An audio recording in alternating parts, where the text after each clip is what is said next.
Eh bien bonjour, voici Serge d'Oregon Classics, pardon. Venant aujourd'hui vous présenter une Mustang de l'année 68 que je qualifierais de projet ou de très bonne base de restauration. Voilà, c'est pour changer un petit peu de très jolis modèles finis que j'envoie généralement en France. Celui-ci permettant donc de se procurer une Mustang à un prix très inférieur et pour beaucoup donc la possibilité de la restaurer doucement à son gré en fonction de ses capacités. La raison déjà première pour laquelle je la propose dans ces conditions, c'est que je trouve que la base est très saine. C'est une très bonne base de restauration, comme on dit. Donc ce que je vous propose, c'est de faire un petit peu le tour de la voiture avec moi et on va y aller hein, point par point. Je vais essayer de vous expliquer un petit peu en détail donc, le bon et le moins bon sur cette voiture. Ce qu'on ne pourra pas voir sur la vidéo, c'est l'état des planchers. Par contre, j'en ai pris de nombreuses photos et ils sont particulièrement beaux. Très très beaux planchers. Donc c'est parti, hein, on va partir de l'avant et aller jusqu'à l'arrière. Et je vais essayer de couvrir un petit peu tout, quoi, hein. Alors, allons-y. Première chose, on le voit ici, la voiture a subi un petit choc sur le capot, sur le coin avant droit du capot, ici donc. Voilà, qui a ici arraché la petite baguette ici. La grille en plastique intérieur n'a pas l'air d'avoir souffert, ni l'aile d'ailleurs. Donc c'est vraiment le capot ici qui a besoin d'être redressé. Voilà. Puisqu'on parle de la carrosserie, on va continuer. Elle a une toute petite bosse ici, bizarre. Ça a l'air de venir de l'intérieur, ou elle a pas un petit coup ici. Donc voilà.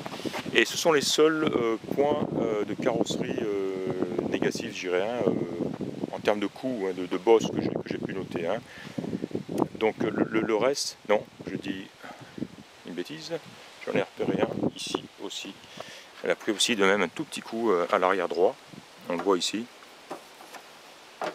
Donc cette pièce là, hein, le bout là, qui terminait ici est à remplacer parce qu'il est cassé. Hein. Je crois que c'est du... Je ne voudrais pas m'avancer, mais c'est de la fibre de verre ou quelque chose comme ça. C'est pas métallique. Hein. Et là, il a bien craqué. Donc cette pièce est à remplacer. Bon, ça se trouve assez facilement et à un prix très bas. Puisqu'on est là, on le voit aussi, le pare-choc arrière est piqué. Un vieux pare-choc. Voilà. Si quelqu'un devait faire une restauration de cette voiture, je pense que le pare-choc serait à remplacer. Voilà. Pour suivre ma logique, je vais repartir vers l'avant.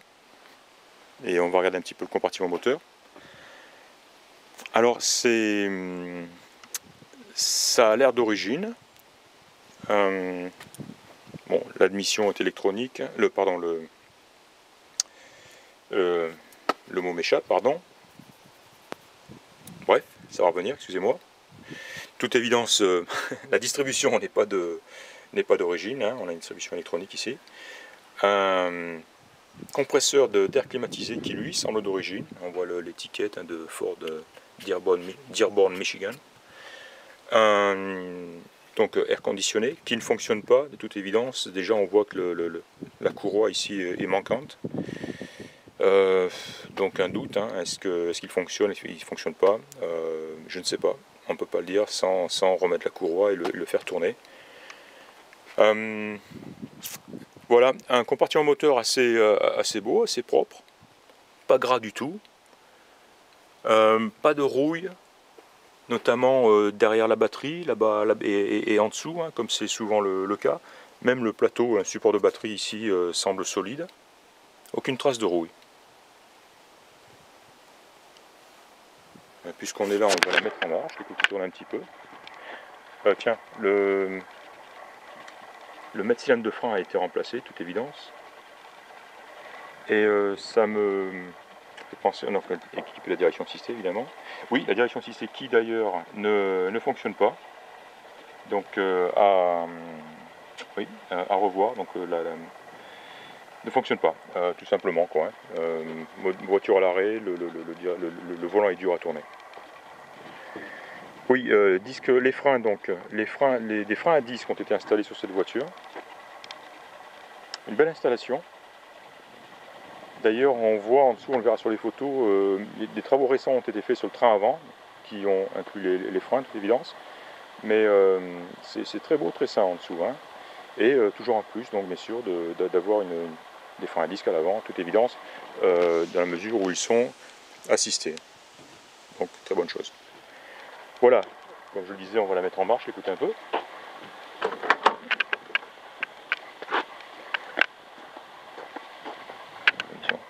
Récupérer les clés.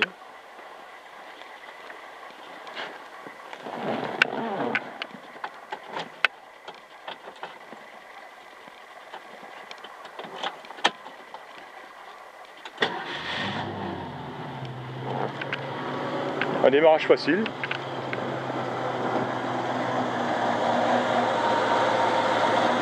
Et un moteur qui tourne très bien, un très beau ralenti, assez bas, doux.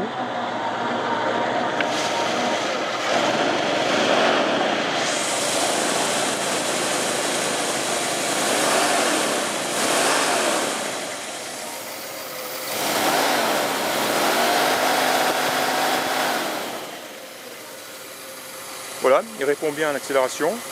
Carburateur d'origine, tube d'admission d'origine, cache culbu d'origine, filtre à air évidemment. Elle tourne bien. Le son, elle a une double ligne d'échappement.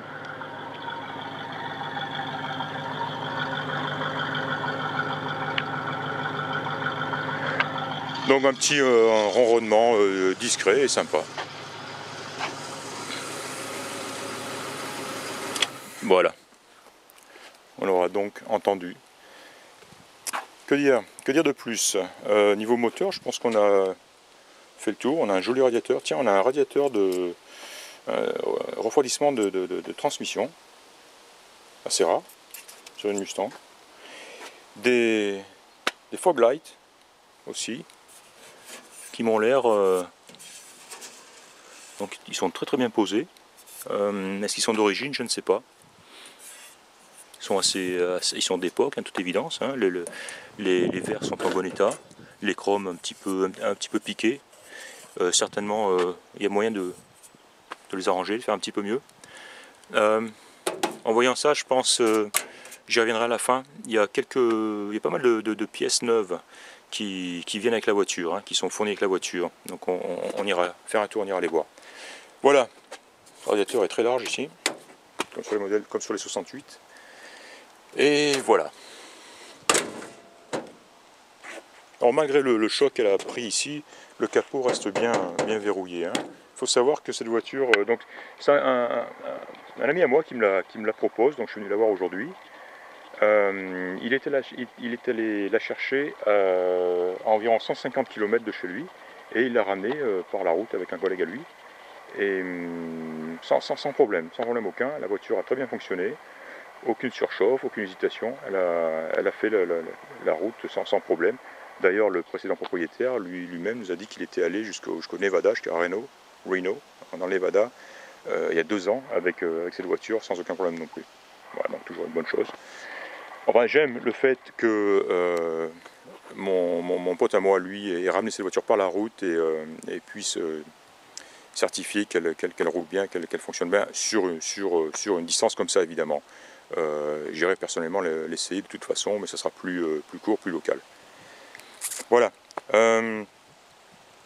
La peinture en général, une couleur qui a l'air d'être d'origine à confirmer.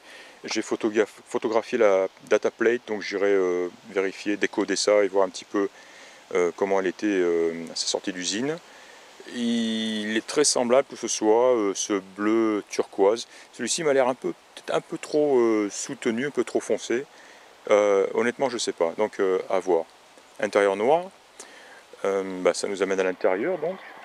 Non, on va s'arrêter sur les roues. Des roues en 15 pouces avec des pneus Michelin à l'avant et des pneus Dunlop à l'arrière. C'est du 205 à l'avant, du 235 à l'arrière.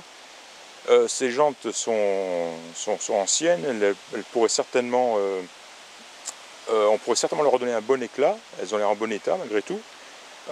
Après, bon, un style un peu particulier, on aime, on n'aime pas. Voilà, donc carrosserie, peinture, on en a parlé, hein. Alors, on le voit, hein, c'est une vieille peinture, on voit des rayures ici, on voit des éclats un petit peu partout. Je ne vais pas m'arrêter, disons, sur la peinture, elle est à refaire. Ceci dit, encore une fois, pas de bulles en bas des portes, des ailes, pas de rouille apparente, hein, nulle part, hein. Donc une carrosserie très saine. Une voiture qui était dans l'est de l'Oregon où c'est relativement sec là-bas, beaucoup de désert, de parties désertiques.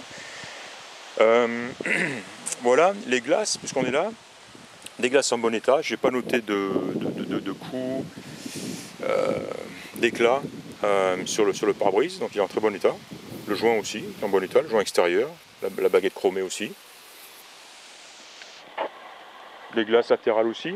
Alors les deux glaces arrière, hein, c'est assez typique. Celle-ci, j'ai pas voulu trop forcer parce qu'elle peine vraiment à descendre, donc je me suis abstenu je ne l'ai pas forcé. L'autre là-bas carrément ne descend plus, la manivelle tourne dans le vide, problème bien connu sur les Mustangs. La glace aussi côté passager a probablement besoin d'être ajustée, le mécanisme en tout cas, parce que je ne suis pas parvenu à la faire monter jusqu'en haut, hein, donc quelque chose à revoir là-bas. Côté conducteur, c'est beaucoup mieux. Se met en place très très bien. Panneau de porte en bon état, la coudoir n'est pas très beau. L'intérieur, les sièges sont en bon état. Ça m'a tout l'air d'être d'origine, hein, c'est le bon vieux vinyle d'époque, je dirais, à l'avant et à l'arrière. Et je n'ai pas vu de déchirures, de coupures, de trous, de brûlures, etc., quoi, hein. Donc de jolis sièges. Le côté droit est joli là-bas, le panneau de porte, la coudoir lui est très beau, donc un joli côté droit là-bas. Le ciel de toit est en bon état, pareil, pas de déchirure, pas de coupure, il est en très bon état. Les pare-soleil dans un état, bon, ils ont besoin d'être nettoyés, voilà, les supports ici sont piqués. Les joints ici, bon, sont vieux, on le voit, ils sont un peu craquelés, ils sont pas vilains dans la mesure où ils sont encore là d'ailleurs, mais vieux et craquelé, un peu dur, hein, de toute façon. Bon, de toute façon, je l'ai dit, hein, c'est évident que cette voiture a besoin d'être repeinte, donc les joints seront faits à ce moment-là aussi, toute évidence, quoi. Volant d'origine, klaxon qui fonctionne. On lui a ajouté un compteur ici, bon, pareil, personnellement, je pense que je l'enlèverai. Il n'est pas très beau, et puis bon, il gâche un petit peu un tableau de bord qui lui est joli. Les chromes sont encore en bon état. Les jauges, puisqu'on est là, pression d'huile, j'ai constaté fonctionne, le compteur kilométrique fonctionne. De ce côté, on a l'alternateur qui fonctionne. La jauge d'essence ne fonctionne pas. Et ensuite, la température d'eau qui, elle, fonctionne. L'autoradio n'est pas d'origine, c'est un autoradio à lecteur de cassette, hein. Pas d'origine. Voiture équipée de la clim, on l'a dit. On voit les sorties là-bas, hein, à droite et à gauche. Tableau de bord et la casquette de tableau de bord est à remplacer. Elle est toute gondolée et méchamment craquée ici. Donc elle est joliment cachée sous ce tapis, mais elle est à remplacer. Un rétroviseur en très bon état. Rétroviseur extérieur à droite aussi, toujours bon. Voilà. La moquette a été remplacée très récemment. Elle est très très belle. Elle est presque neuve. Voilà. Le déchangement de vitesse. On sent bien les différents crans. Et il n'y a pas de jeu excessif latéral. Donc très bien. Ceinture de sécurité, un rouleur à l'avant. Et voilà. Donc on va passer un petit peu vers l'arrière. Le coffre, alors bon, on a une roue de secours, on a un joli tapis de sol, des joints qui sont bien sûr qui ont été collés avec horriblement, donc hein, qui auront besoin d'être remplacés, toute évidence. Et sous le tapis de coffre, on voit que le réservoir a été protégé par cette espèce de matière goudronneuse, un peu là, hein, goudronnée, de protection, donc impossible de voir le réservoir, qui, bon, toute évidence, est bien protégé.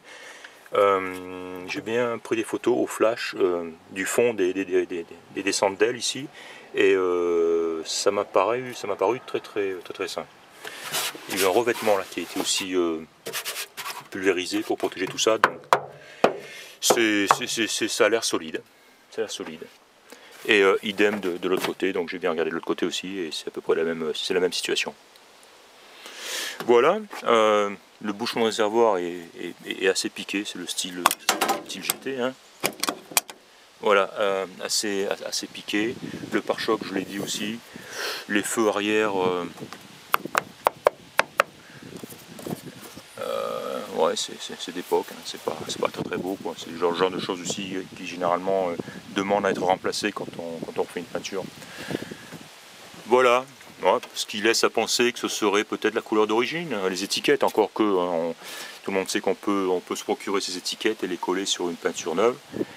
Ben voilà. Ferme bien, sans effort. Bien, je pense avoir dit l'essentiel. Hein. On va aller faire un petit tour, voir un petit peu ce qu'il y a comme pièces qui accompagnent la voiture, qui sont fournies avec la voiture. Alors, j'ai fait un calcul assez rapide et je pense pouvoir fournir cette voiture en France à domicile, hein, toutes taxes comprises, donc pour un prix se situant autour des 13 000 €. À confirmer. Donc voilà. En ce qui concerne les pièces dont je parlais, on a ici les freins à tambour d'origine, avec même la pédale de frein. Non, c'est pas la pédale de frein d'origine, puisque celle-ci est destinée aux voitures de frein à disque, donc une pédale de frein. Mais enfin, les tambours sont d'origine. Le mètre-cylindre. Qu'est-ce qu'on a encore? On a un démarreur et une pompe de direction assistée, qui donc, je suppose, sont les équipements d'origine. On a une pochette de joints ici c'est une paire de joints donc de porte, joints de porte. Un tapis d'isolation, je pense que c'est, je ne sais pas, le coffre. Jamais vu.